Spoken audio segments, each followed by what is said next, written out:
What I'm attempting to do is to try and place the Bible back onto its original foundation.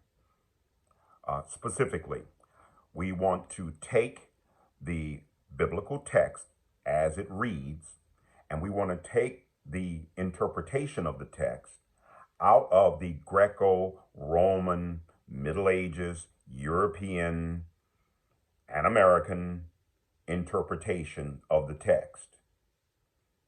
Then I want to place it back onto its original foundation, which would be Moses. And Moses's real foundation is Africa because Moses was educated in Africa, specifically Acts 7, verse 22. So, putting the Bible back onto its original foundation, we now have a new foundation to study. That foundation is vast. And because it is vast, what do? Where do we start?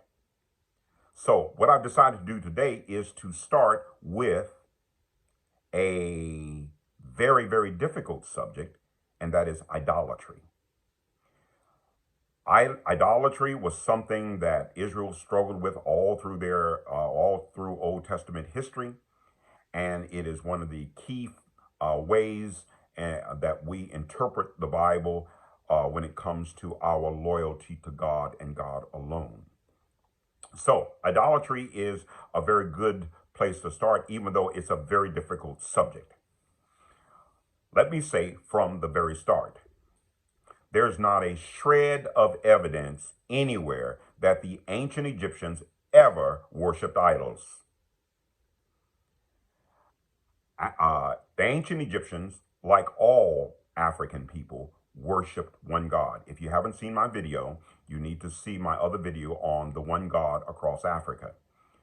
We have never found an African people who don't worship God. Every African people that we have looked at have a word for the one God. Now, because Africa worships one God, we now have the idea of what we can study for how to understand Egypt's relationship to Israel. Because in the Bible text, we look at it and we say, the golden calf. Didn't the Israelites get the idea from Egypt? Well, that seems very simple, obvious. Okay, so let's talk about idolatry.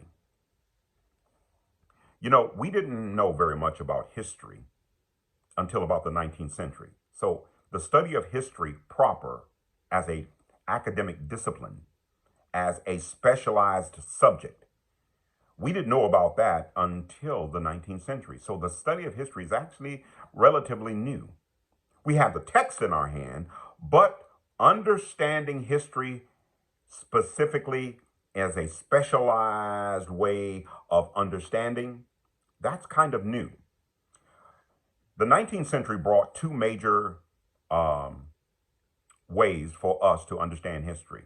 Number one was the famed Rosetta Stone. The Rosetta Stone allowed us to read Egyptian hieroglyphs. Why is that important? The reason why that's important is because we said that Israel, the golden calf, is something that the Israelites got from Egypt. Okay, that seems a very good logical deduction. Now, the Rosetta Stone allowed us to say to Egypt, what did you believe about idols? Now we have something to compare it to. You see, the Europeans are the ones who have asserted that the golden calf came from Egypt. Let's now talk about, let's ask ancient Egypt what they think about it. What did they believe standardly, nationally, theologically about idols? Okay, the second thing that happened in the 19th century to help us with history was Flinders Petrie. Petrie started the academic discipline of archaeology. Archaeology definition is the search for fact. Archaeology doesn't care what you believe. You can believe whatever you want to believe. They are only interested in proof. What do you mean proof? Like a courtroom. If you're going to make a claim, you're going to need to prove it. We don't care what you think or feel, believe, or what. No, you need to prove it to us. So archaeology looks for the facts. So in studying ancient Egypt and what they understood about idolatry, let's go into this. If you believe in one God, it becomes very, very difficult to pull off the idea of idols. If you worship one God, it's difficult to worship idols. The theology is contradictory and it's irrational. So, once you accept the idea that Egypt worshiped one God, idolatry now becomes very, very clear. All right? Well, you've seen Egyptian art. Haven't you seen all of the images in Egypt? They must be idols. Well, Egyptians tell us exactly what they believed. All right, let's go to the Hebrew. The Hebrew word for idol is teraphim. Now, the word teraphim doesn't really translate into English. It doesn't work. It really, really doesn't. Okay, there is something we refer to as a linguistic drift, and that is it doesn't actually truly translate into English. Okay, the word teraphim's best and most accurate translation is not idol. The best translation is image. Well, this is complicated because all idols are images, but not all images are idols. So the word teraphim is very, very convoluted when it comes to the way we understand the concept. But what can help us is to understand the word's connections and etymology and its family. So teraphim is actually connected to a few other words that you know. Okay, you have the word teraphim, which is translated idols or images. Okay, you also have something called cherubims, part of the same word family. A cherubim, an angel. There is a araphim. An araphim is spirits. Seraphim, angels. Anakims, giants. Nephilims, fallen angels. All of these words are all part of a family of words that has to do with the supernatural. Teraphim basically means image. Now, an idol, and let's give a definition of it. An idol is an image that has undergone a magical operation in which the image is imbued with its own power. It is the source. It is something that the people look to for power in various ways. Okay? Now, if that is the case, if that is the definition, the Egyptians absolutely did not worship idols. They did not worship idols. They worship God Almighty. Now, this becomes very complicated, and we will spend a few other videos in trying to define this.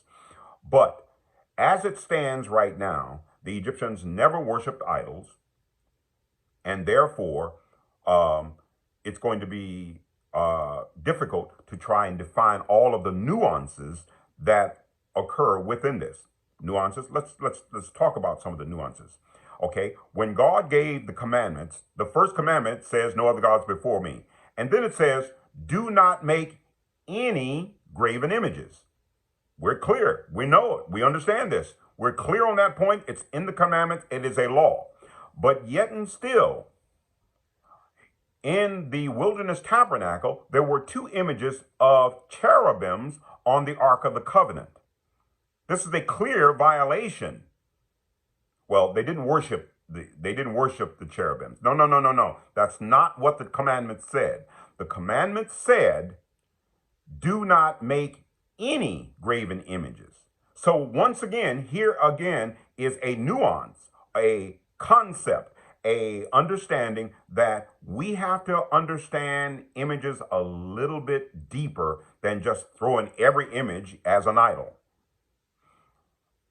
Here's one more example. Moses was instructed by God to build an image, the brazen serpent. And so he builds a brazen serpent, and because the children of Israel were being bitten, he tells them, look at this image and you will be healed. That sounds a lot like idolatry in the classical sense. But yet this is a nuance, something that we have to understand. And we're going to understand some of these nuances about this. Now, here's what's interesting. The brazen serpent occurs in Numbers chapter 21, verses 4 through 9, where Moses builds this brazen serpent. But in 2 Kings 18:4, Hezekiah takes that same image that they had kept, takes that same image and destroys it because it had become an idol. Now, understanding the difference between an image and an idol and all of the things that you will see all throughout Israelite history is something that we'll go into with some of the other videos. The idea of idolatry is far more complicated, and we need to get into some of the theology of the Old Testament concerning these things.